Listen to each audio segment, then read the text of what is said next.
It'll take law and order and leadership there that partners with us that we haven't seen yet. In my discussions with Governor Walz, and from what I've seen on his press gatherings, he still is not willing to work with our federal officers to bring peace to the streets of Minneapolis. Secretary Noem, do you have any plans to pull out of Minnesota? No plans to pull out of Minnesota. How would you describe what you were seeing on the ground there? Would you describe it as an insurrection, and do you believe the president should invoke the Insurrection Act? I describe it as violent and a violation of the law in many places. I discussed with the president this morning several things that we are dealing with under the department and different operations. We did discuss the Insurrection Act. He certainly has the constitutional authority to utilize that. My hope is that this leadership team in Minnesota will start to work with us to get criminals off the streets. Remember, we are there in surged operations because of the largest fraud scheme in American history. We had people stealing from taxpayers, stealing funds away from the most vulnerable individuals in this country, people who needed mental health services, developmental services, autism, daycare.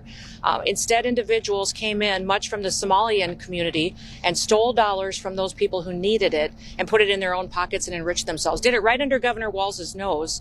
And we believe that he didn't just know about it, that he may be complicit in it as well. Do you believe there are any cases in Minnesota where the ICE agents have gone too far? Our ICE agents are following the law and running their operations according to training. Last night, what we saw was 3 individuals weaponize shovels and brooms and attack an ICE officer that had to defend himself. So we're hopeful that we don't see that again, that these protesters and violent rioters will be held accountable for the actions that they're taking, and that our officers can do their work safely. What about that officer that you were mentioning? Can you give us an update on that ICE officer's condition after he was hit with the shovel? And then we're seeing those cars looted in Minnesota. Can you provide an update on what the agency is going to do about that, and if you're concerned with the documents that were taken by those? Well, I believe that those vehicles were FBI vehicles, not our Department of Homeland Security vehicles. So I'm not certain what documents were in there that those criminals may have taken and seen. But I would say that our agent is beat up, he's bruised, he's injured, he's getting treatment, and we're thankful that he made it out alive. Secretary Noem,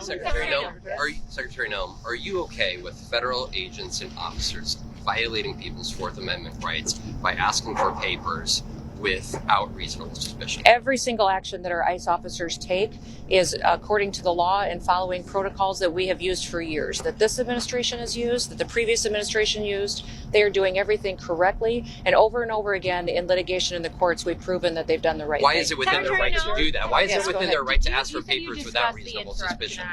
With the president, sorry, on all you.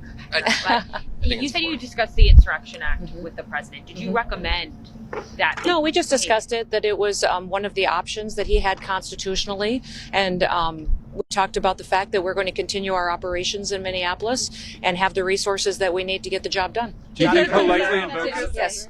How many tankers is our Coast Guard tracking that are loose, and are any of them out of the Caribbean that you're tracking worldwide? I can't speak to the specifics of the operation, although we are watching the entire shadow fleet and how they're moving. I'm very proud of our Coast Guard, how they've partnered with the Department of War to do unprecedented actions in bringing these flags under jurisdiction that often, or these ships under jurisdiction that in many instances aren't flagged, or they're affiliated with a country moving this unauthorized oil to avoid our sanction policy. Did the president say yes. What's that?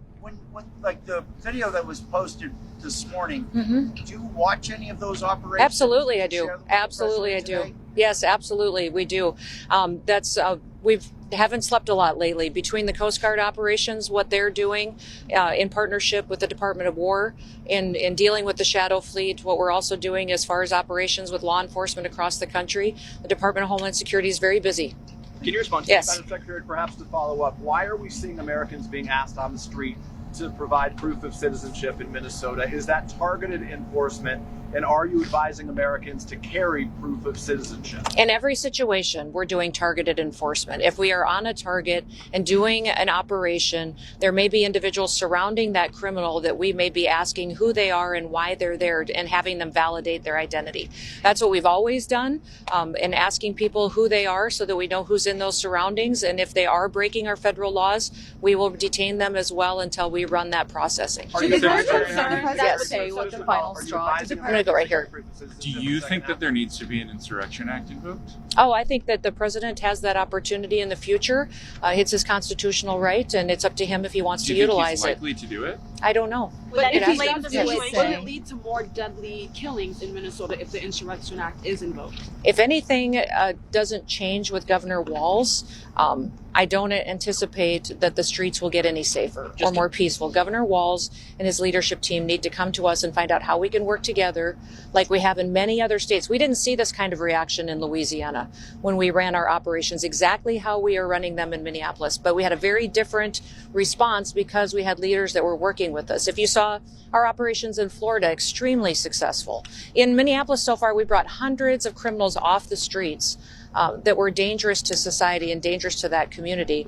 We would wish that Governor Walz could take an example from the governor of Louisiana, the governor of Florida, and work with us to do the right thing for his people. Your officers are dealing with more and more protesters. Do you think they need more de-escalation training, though, given some of the scenarios we have seen on some videos of interactions? You know, the officers that we have out there are very highly trained and skilled, specific for the operations that they're doing.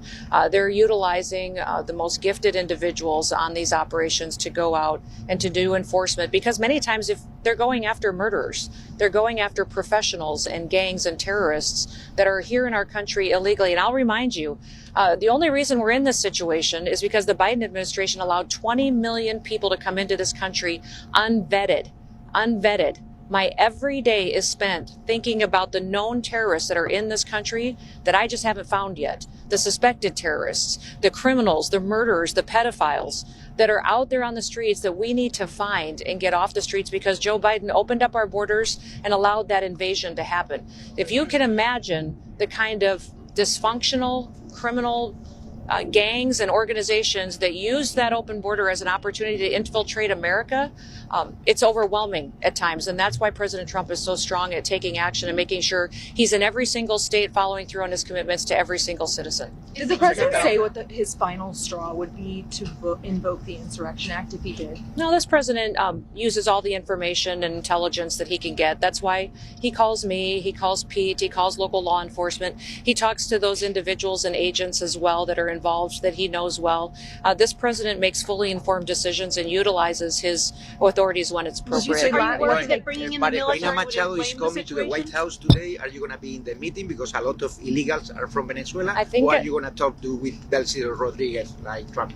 I think I have other commitments today. We are putting in the new commandant of the Coast Guard. He is having his swearing in ceremony, so I'll be doing that. And then I have some meetings with law enforcement. So I will not be in that meeting, but the president will keep me informed. Thank you. So thank you, everybody. Thank you. Subscribe to One India and never miss an update. Download the One India app now.